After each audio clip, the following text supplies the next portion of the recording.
It is 6 p.m. on Wednesday, November 9th, and I'm calling to order the Planning and Zoning Commission meeting for November 9th. Can we, well, let me let you know that we only have one commissioner not present, and I believe his daughter, is that correct? Oh, his son is with the band, correct? So we told him it was okay. All right, if we'll rise for the Pledge of Allegiance. I pledge allegiance to the flag of the United States of America and to the republic for which it stands, one nation, under God, indivisible, with liberty and justice for all. There you go. Okay. We have two citizens that would like to speak, and so John Andrews, if you'd like to come forward.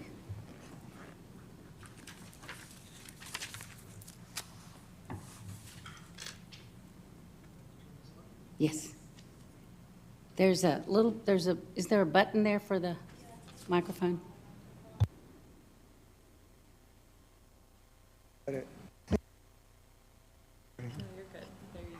Okay, thank you very much. Hi, my name is John Andrews, and 9403 Gloxinia for a number of years. What I wanted to talk about was the draft of the ordinance, of the new ordinance 13, the ordinance dealing with planning and zoning.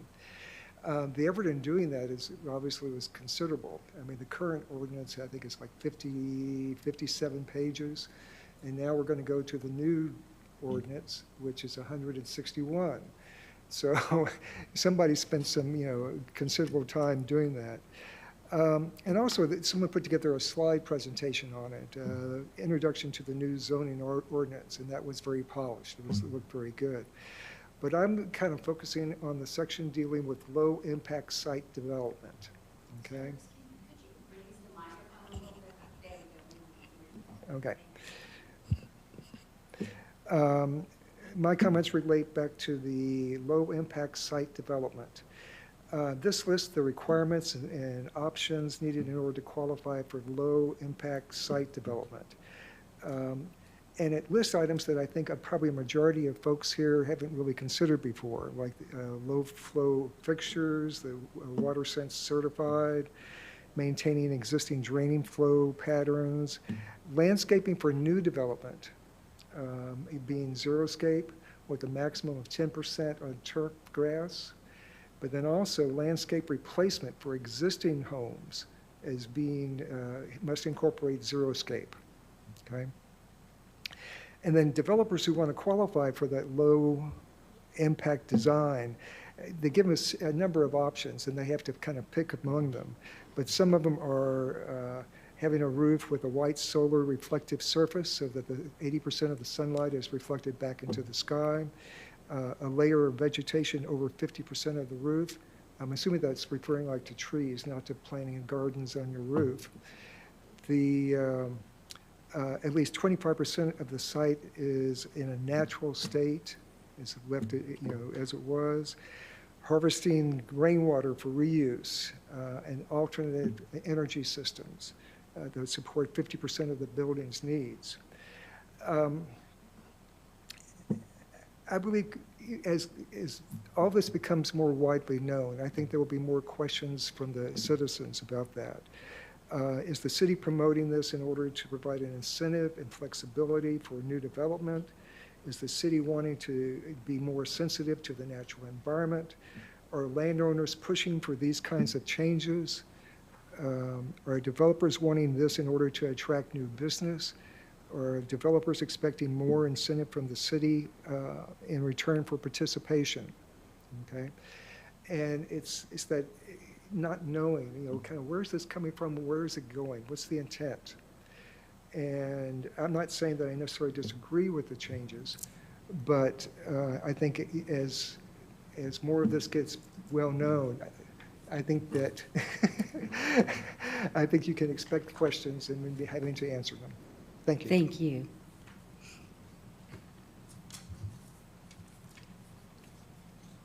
Sharon Stripling. Yes, ma'am.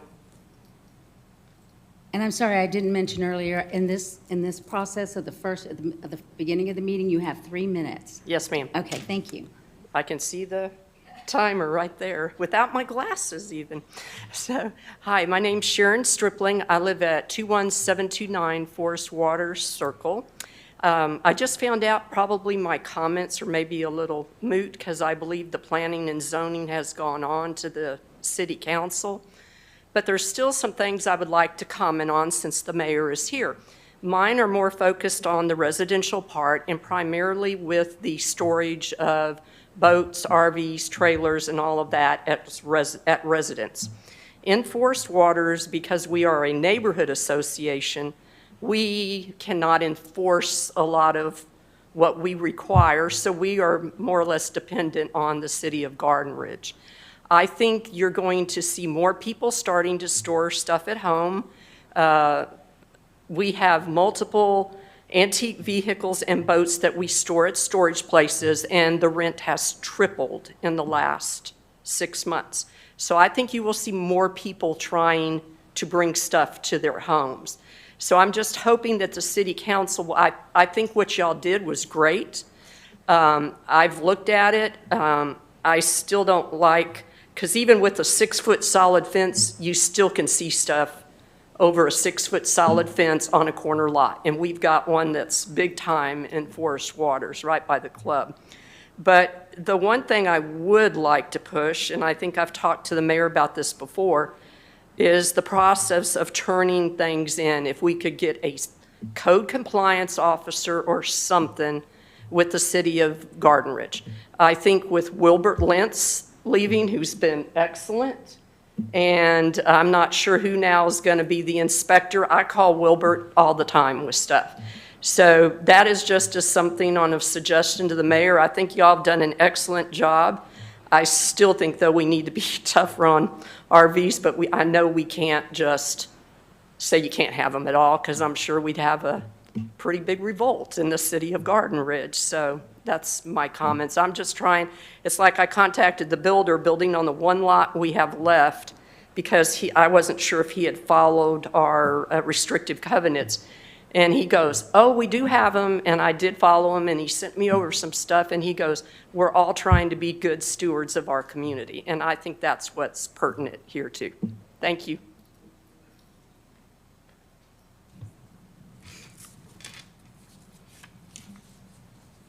Now we'll move on to business items. So 5A is approval of minutes for September 14th for our regular meeting.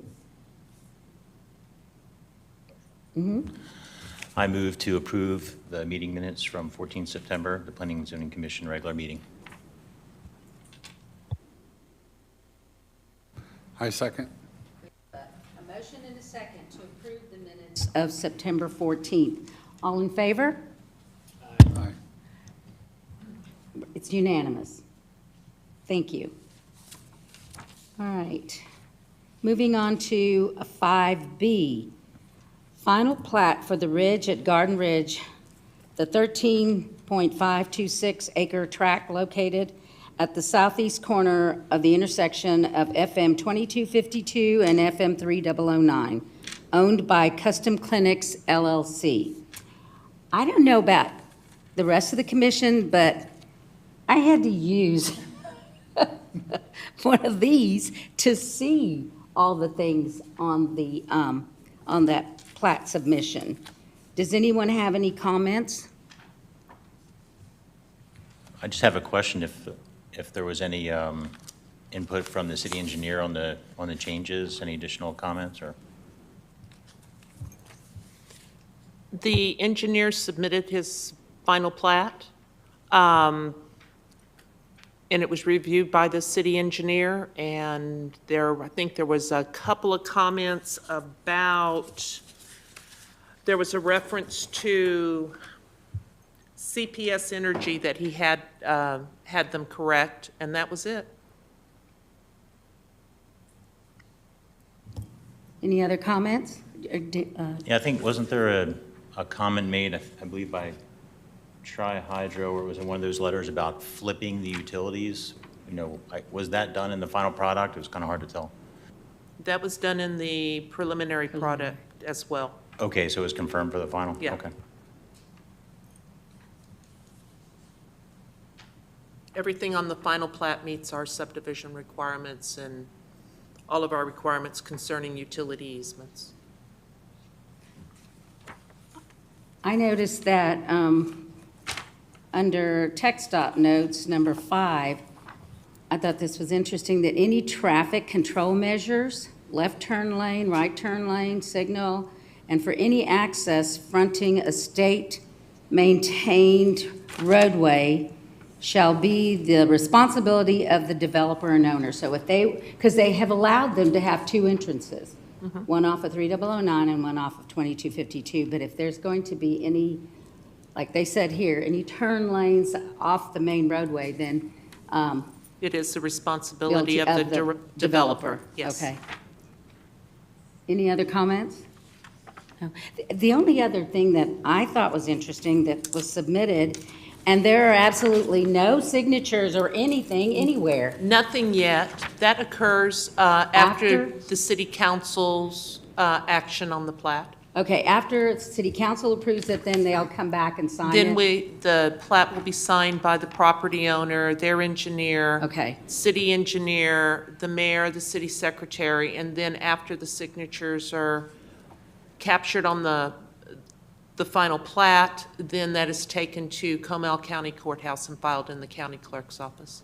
Okay, I was just wondering why, like Dye Enterprises, their engineers didn't sign it either, or anything. I mean, even before the city would get to sign it after approval, but now I The last one understand. that signs will be the mayor and Yes, city right. secretary. Right, right. Yes. Okay. If there are no other questions or comments, do I have a motion?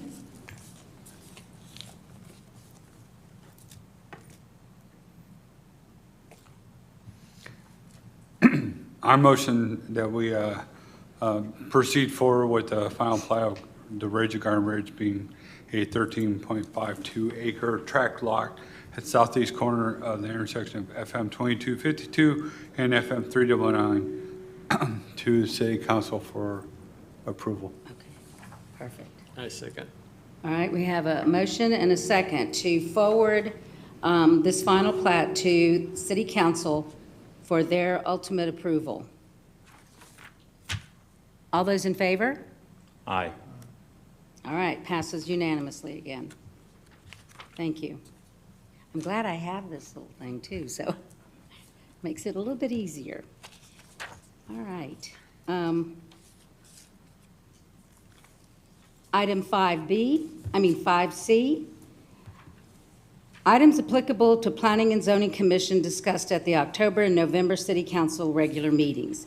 Okay, this is a little bit anticlimactic because one of the items was our presentation of the information from Custom Clinics for their preliminary plat, which was subsequently approved by City Council as recommended by Planning and Zoning. So that was in October. We didn't have a meeting that was from September, but at the City Council of October. Since we didn't have a meeting in October, there were really no updates at November's City Council meeting, so there's nothing to report there. So now, at the December City Council meeting, it will go forward, the final plat will go forward for City Council's approval. All right, does anybody know of anything else that I might have missed on those 2 meetings? No? Okay. Very good. All right. We'll go on to business item 5D. Planning and Zoning Commission activities, and we're going to hear from Commissioners Crow and Bates on alternative compliance options to impervious cover. So I will, Just go up there. sure, I mean, I'd rather talk and stand. okay, Talk better. okay. So I'll turn the floor over to It looks like Commissioner Crowe. Awesome. Commissioner Bates and I got a chance to meet a couple times, discuss, and there's a lot of things you can do. One of the biggest things I learned through my educational and doctoral journey is stay on topic.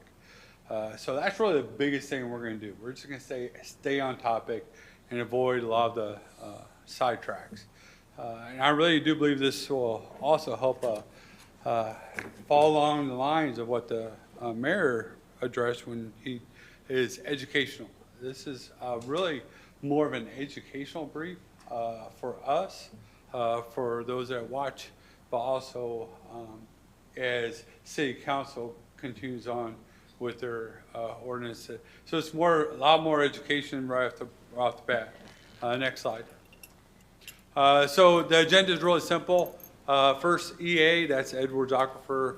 There's actually a lot of rules and regulations that go with Edwards Aquifer. Then we'll talk about the zones, specific zones. We'll look at an Edwards Aquifer map as it pertains to Garden Ridge, straight from their website. Then we'll look at the zone rules and what actually applies to their own rules. Then we'll go through the best management practices, BMPs, that's recommended by the Texas Commission, TCEQ, and Edwards Aquifer. We got a few different examples of communities, what they have done and what they have implemented as far as credit or discount, or just making sure that water quality remains within Edwards Aquifer. Because at the end of the day, that's what it's really all about. Next slide. So that, first and foremost, Texas Commission on Environmental Quality, TCEQ, that's a governing body. Of course, when you talk about the Edwards Aquifer, also there's an Edwards Aquifer Authority, and that's a lot more, they deal a little bit more with water rights and everything else, fees and compliance. And that's also when you get into Ordinance 54. I did look at Ordinance 54, and that's definitely a lot more about water rights and how much water we get and what have you.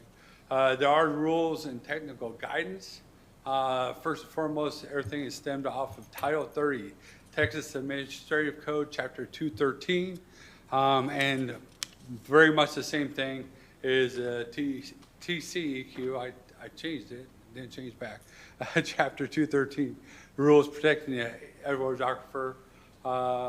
Regulatory guidance 348, RG 348, complying with the Edwards Aquifer, which we'll be getting to.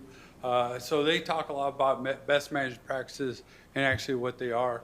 There's also RG 11, and that's the rules as far as a recharge zone, transition zone specific. There's 3 basic zones. And then, of course, Edwards Aquifer's authority has their own Edwards Aquifer rules. Next slide. Okay. Real quick, according to the TCEQ, I'll just let you know, because it's actually for Bexar County, Chapter 13, Subchapter A is for the Edwards Aquifer, Medina, Bexar County, Comal, Kennedy, Uvalde, Hayes, Travis, and Williamson counties. The purpose of the Chapter A is regulate activities having a potential for polluting the Edwards Aquifer and hydrologically connected surface streams in order to protect existing and potential use of groundwater and maintain Texas surface water quality standards. So that's the whole reason why we're exploring this and understanding the role that impervious cover takes, because what it does is increase the number of runoff and increase potential pollutants and contaminants getting into the Edwards Aquifer through different types of zones. So the 3 basic zones is recharge zone, contributing zone, and transition zone. Now the recharge zone is basically where there's cracks, fissures, caves that allow allows the water easier access to the aquifer. And that's what makes the Edwards Aquifer very unique to majority of aquifers, is the ability to recharge quickly. And that recharge is actually through the streams and creeks that you see around. By that same token, that's why it's very important to understand what we're putting in around those recharge zones for pollutants, because it can really easily pollute the entire water supply. Of course, you got your contributing zones, area where all drainage spills into rivers and streams, and transition zones. These are faults, fractures, and other geological features that could allow contaminants to enter the aquifer also. Next slide. So it's hard to see, but believe it or not, this is a map. So this right here is FM 22, and about right there is FM 3009. Just so if everybody can see, I'll go over here. So this area right here on here is pretty much Garden Ridge. As you can see, we're in the transition zone in the base, and up top we're in the contributing zone with the transition zone. Potentially off to a little bit over here is a recharge zone. So parts of Garden Ridge actually falls within each one of the three zones. And that's why it's important because each zone actually has its own rules to an extent. Next slide. So the Edwards Aquifer Zone rules. The recharge and transition zones. And this is actually according to RG 11. Edwards Aquifer rules apply if a person is performing a construction-related or post-construction activity, and said activity could pollute the aquifer and the streams that recharge it. So in other words, what it does is you gotta be careful of what type of cover you're doing, impervious cover or pervious cover and overhead cover, because the biggest key is make sure that there's natural flow. And if you are doing, and which majority of areas have been built up, you got to do what's called a EAPP. That's an Edwards Aquifer Protection Plan. And that's also where we get the 20% impervious cover limit as a general, not to exceed it. Next slide. So according to RG 348, as you can tell, there are ways to basically help mitigate the watershed from rooftops and impervious cover. And there's permanent, temporary structures, and there's also permanent structures. Temporary is just mainly during construction. So retention and irrigation, of course, you got detention basins, you got grassy swales, vegetative filter strips, you got sand filter strip systems. They have aquatic logic cartridge systems, but of course a rain barrel could also work too. Wet basins and what have you. And so each one's got advantages. Some are a lot more expensive than the others, but the whole key is to make sure that we maintain the natural flow of the rainwater, the wash water, into wherever it goes into a stream. Now, what's interesting is, because I did call the Edwards Aquifer Authority, and there are things that, other things that we can do to help with water quality or erosion, I should say. And as tree maintenance, of course, certain trees, especially your cedars, those are pretty invasive. And also mulch, making sure there's a break between an impervious building and impervious cover. So there's like a little break, a little bit of mulch, something that breaks that, will stop that water. And so those are things that can actually help. And this actually gives you a little idea of how much TSS is total solid. It will actually remove in order to make sure that good water is water that's going in the aquifer doesn't have big pollutants, what have you. And so it can take its natural course to filter, and then we can have pure water. Next slide. And then we get to our examples. And I'll let Commissioner Bates go from here. All right, in the interest of time, I'm just going to attack one of the examples, in particular the top one. So the stormwater management guidance that's up in the city of Austin. The idea is to provide just some alternative thinking to impervious cover options or ways to mitigate stormwater drainage and, back into the recharge zone.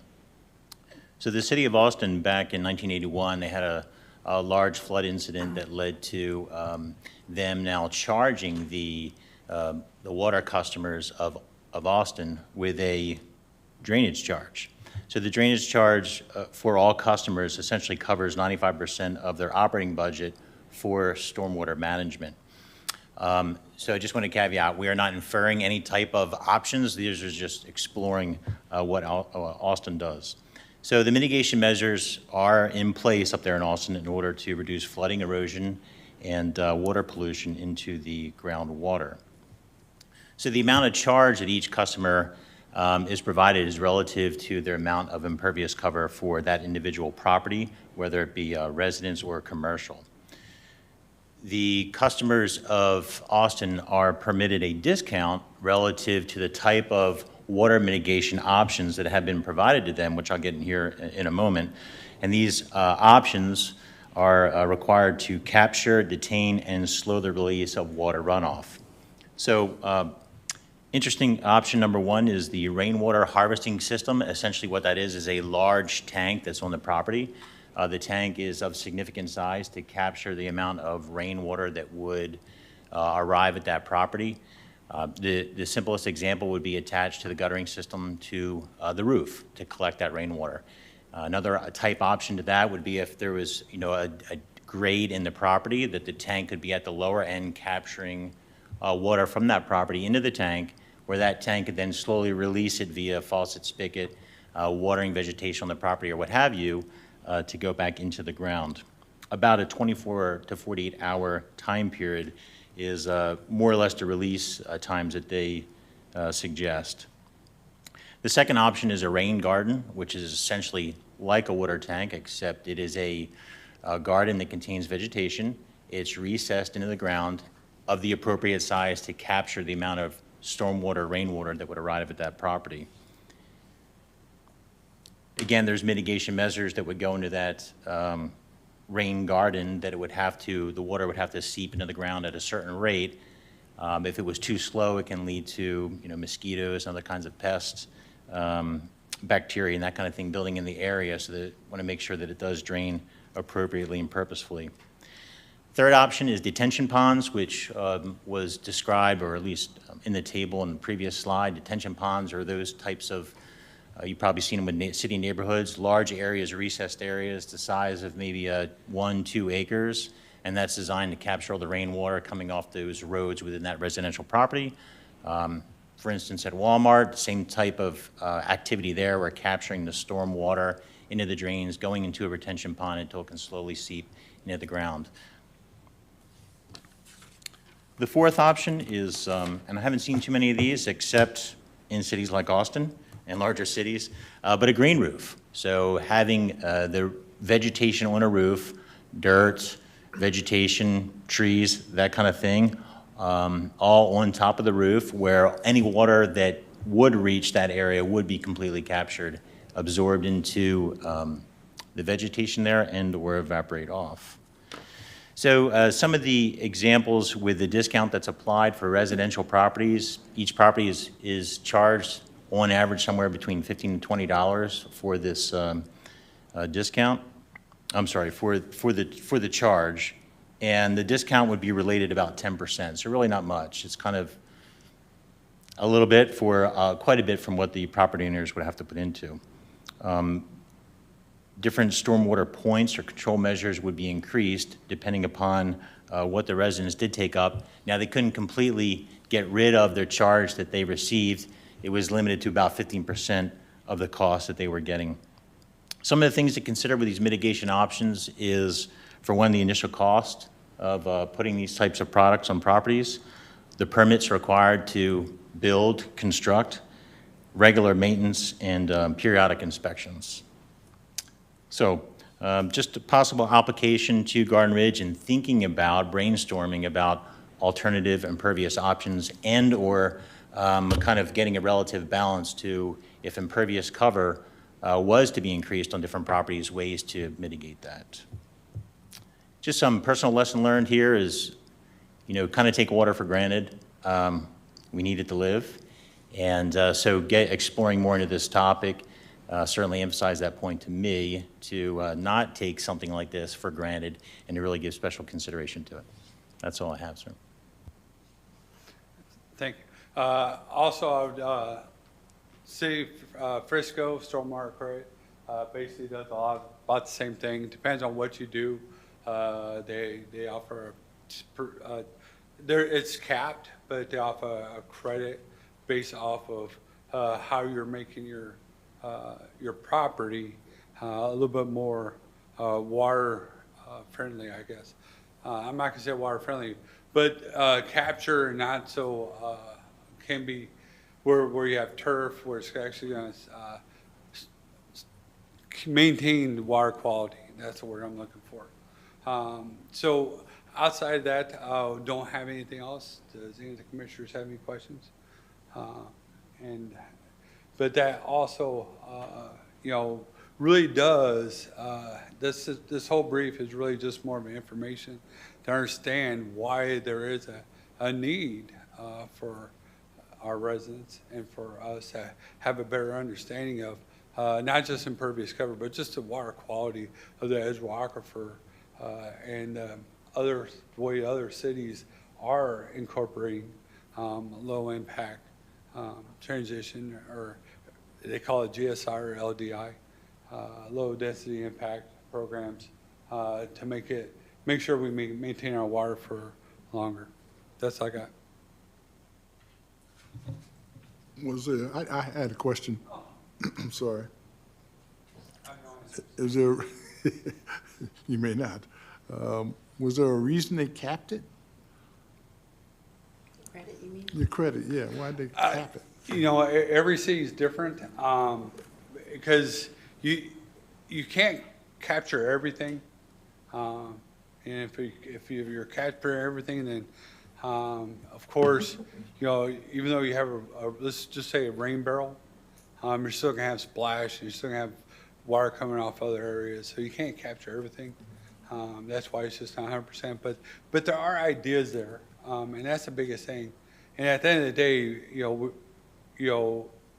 understanding what other people are doing, sometimes not reinventing the wheel, but seeing what works best for Garden Ridge, so we can keep naturally. Is that Naturally home. Commissioner Miller, Naturally home. naturally home? That's it.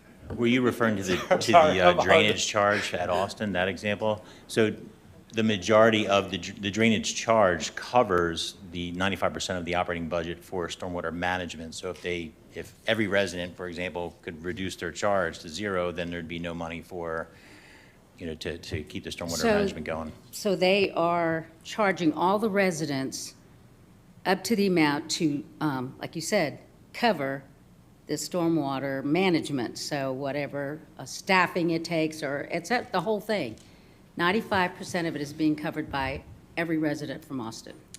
Yes, ma'am. Okay, and so my question was, City of Frisco stormwater credit also alludes to the fact that they have a charge as well. You don't get a credit on something you're not being charged for, right? Or am I looking at that wrong? No, makes sense. You're right, but at the same token, So what are they being charged? what's that? 'Cause I didn't. Oh, okay. I didn't go dive. Okay, That's why okay. I just put the link up there. Okay. And I'm going to jump in here, and so normally what happens is that there's actually a city utility that's developed, and it is the drainage utility. So you get charged on your water bill the same as you would for any other services in the city. You get charged on your water bill, and is it tied to the amount of water you use, or? Yeah, there's different formulations Okay. of how, that drainage And then, of course, good credits, work towards that. So, that's definitely one option. One of the other things that I picked up from the presentation is that, perhaps in the subdivision regulations, because I know that that's going to be one of the next ordinances that we review, there's an opportunity there to perhaps capture some of these alternatives. That can assist with impervious cover, and allow some alternatives. So definitely some options going forward on more discussion and the ability to perhaps capture some of these tools. And I'm just trying to keep on track, because Well, that's actually one of the, because why are they? No, but well- it's really just information. That's all Right, this is. and it was very good. The whole thing comes down to, though, I don't know what San Antonio is doing, but City of Austin and City of Frisco are obviously have put into place a fee for this type of management. Or these credits could be considered more of an incentive for people to be more cognizant of how they're developing their property. Right. And if it's going to take up impervious cover, what they can do to mitigate the amount of impervious Trade-off, cover. kind of. Whether there's a fee or not, it doesn't matter. At the end of the day, it's about mitigating the residual usage effect and of the actual impervious cover that's being implemented on their on their property. Okay, so that's another point. I mean, I see this as, something going forward, or like all this new development in homes and things. The builders understanding that maybe there's a way where they can, help work towards something like this water management and all. And it's just, how do you do it with what's already built out in Garden Ridge? So what you're talking about, like the new development at. Well, but that's in the county. Right, but even, we'll just use that as an example. okay. Or even when they built Garden, every subdivision itself, the developer for that subdivision had come up with Edward Aquifer Protection Plan, water abatement plan, basically. And that's dealt with them. And if I'm correct, that's the way I understand it, that's what it was explained to me. And so then after it becomes the property of the owner, that lot is property of the owner's property. And so that's totally, then all of a sudden we're not worried about that, because the EAPP is the vegetation, the other strips, and they can't remove that until vegetation has come up and everything else. So there's no erosion there, erosion sediment control. So that's two different things. So individually, because now with the development of a new house, what have you, that's an individual. And of course, if it's within forest waters, then of course they'll have to deal with more with the city. And if it's in Wild Winter or Trophy Oaks, they still have to deal with the HOA per se. If I'm not mistaken, just thinking, even in Trophy, there is I guess it's called a detention pond, and in most subdivisions, they're same thing. And I know when we worked with Northeast Bible, when they were redoing, they had to put that in place, or a bigger one or whatever. Yes. So, That is our drainage system here, okay. basically. That's a lot of our drainage infrastructure are the detention Ponds, ponds. yeah. So we've been trying to do something all along, but maybe not to this extent, but this is good information. It seems to me, I know what we're trying to say is, what are alternatives for, if you wanted to increase impervious cover, what alternatives could you, put into place to help with? Well, yeah, because at the end of the day, that's what it's all about. Okay. And absolutely, 35%, we can't go too much, because the water and everything else, especially you saw where we're located at. Last thing we want is a bunch of oil or anything else, all things goes into one of the transition zones. It's in Edwards Aquifer. That's just not good business. Right. Yeah. So I definitely understand that, but at the same token, maybe if there is a part of their plan, a strategy to mitigate any potential runoff or how they're addressing it right off the bat, maybe potentially it may approach city council in a different point of view. So city council could, when you get city council will be able to look at it that way. I don't want to say anything. I'm not going to say anything.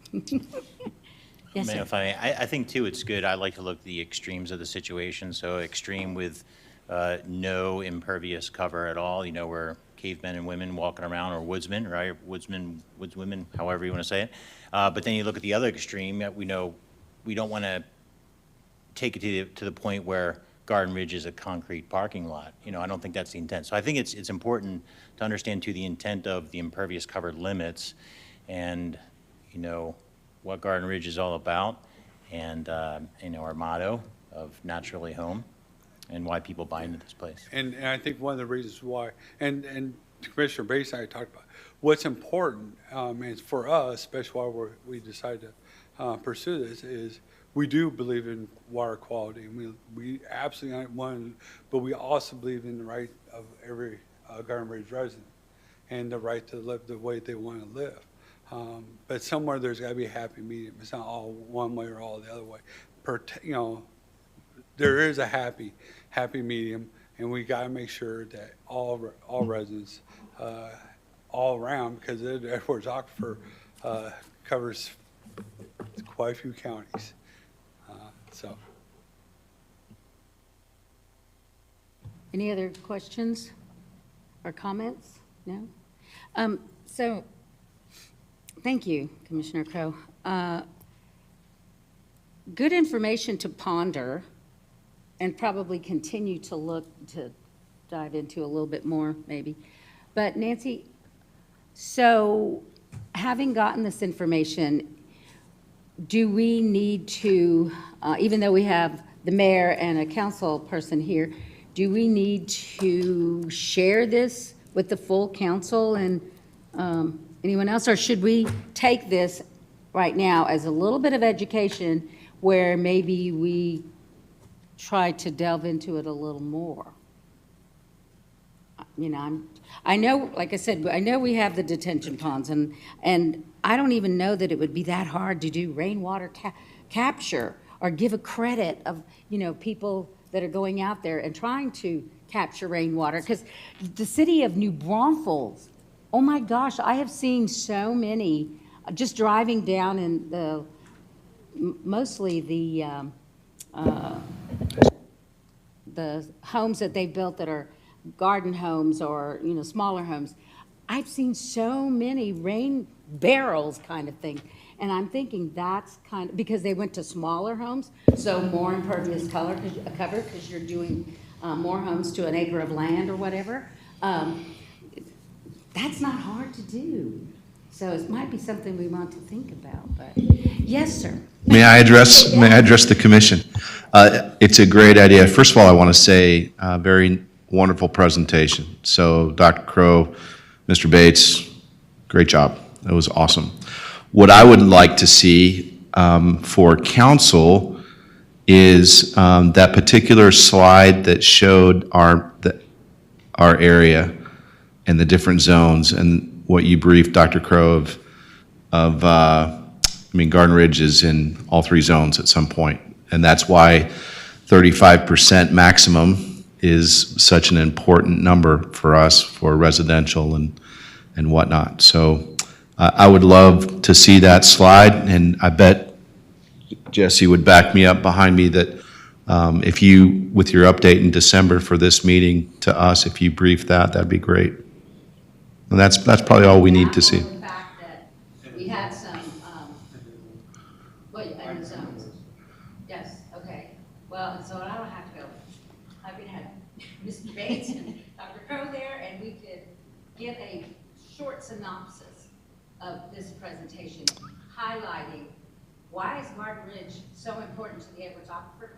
Because we're in all these zones. We're in all You these bet. zones. No, that'd be great. 5 minutes or less, but that we want the map up there. That's really important. I want everybody to see that. Yes, ma'am. And possibly tie this into the fact that, as was said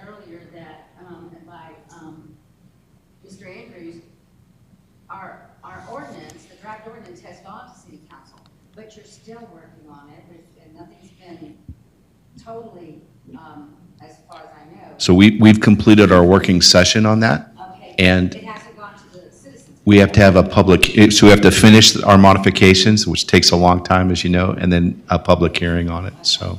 But this would be probably good information too, to somehow weave into why we have these limits of impervious cover at this time, looking forward. December's meeting would be perfect, based on, we'll probably do the public hearing, I would think, in January sometime. So, does that work? Did I answer your question? Yes, I mean, this is so important, It is, yeah, this information. it's very important. Great job, guys, You thanks. hear about Edwards Aquifer, but when you see this map, you go, Right. we're in all three zones. So, Thank you. yes, now.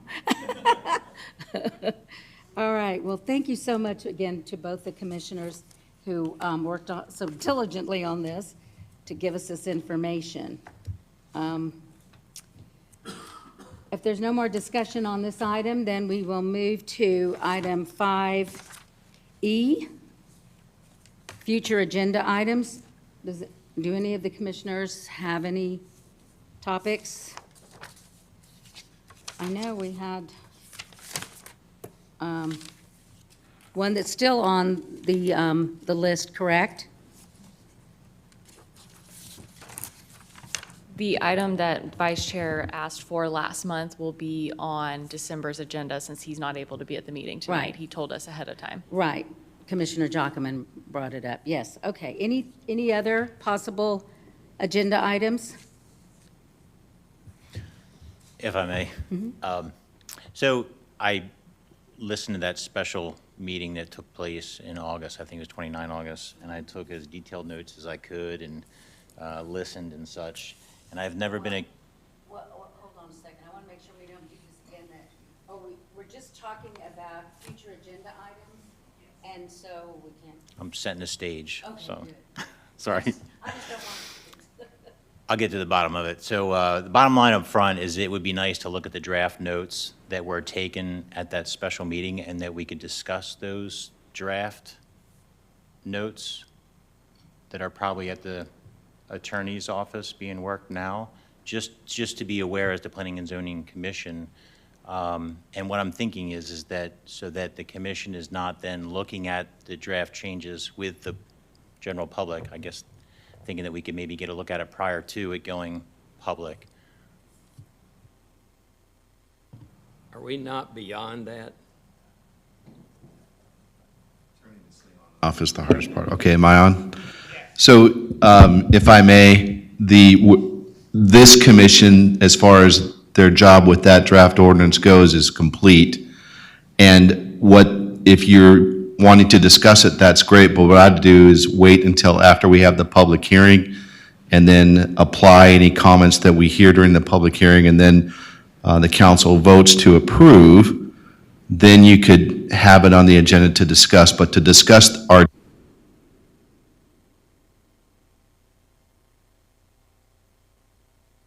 before that, I think it's not a waste of time at all, but I don't think you're not going to be able to do anything about it, if that makes sense.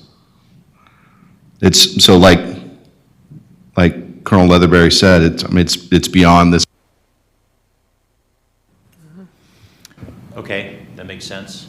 I'm relating back to the concrete batch plant that once the recommendation on that situation event was pushed forward to City Council looked at it and it seemed like the representatives were introducing new options. So, Mr. Bates, we're getting into discussion now, so I'm not saying.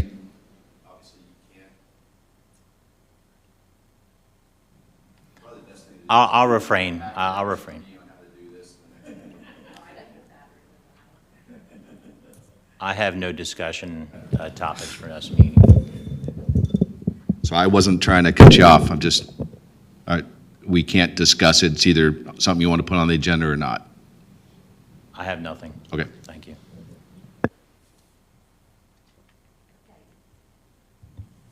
Any other items for possible topics on the agenda? No? Or for future agenda items? Okay. No. Very well. Then I need to just announce that our next meeting is December 14th, 6 PM here in City Hall. You can move on to item 6, which is citizen comment period. This one is, you do not have to have signed up. Anyone can come up and make comments to the commission. You're limited to 2 minutes for this one. And it has to be, if you've already spoken and you want to speak again, it has to be on a different topic. So, anyone? Okay. Then we close the citizen comment period. Having no other items on the agenda, do I hear a motion to adjourn? I move to adjourn tonight's planning and zoning meeting. Do I get a Second. It's been motioned and seconded that we adjourn this evening's Planning and Zoning Commission meeting at 6:51 PM. All those in favor? Aye. We are adjourned. Thank you.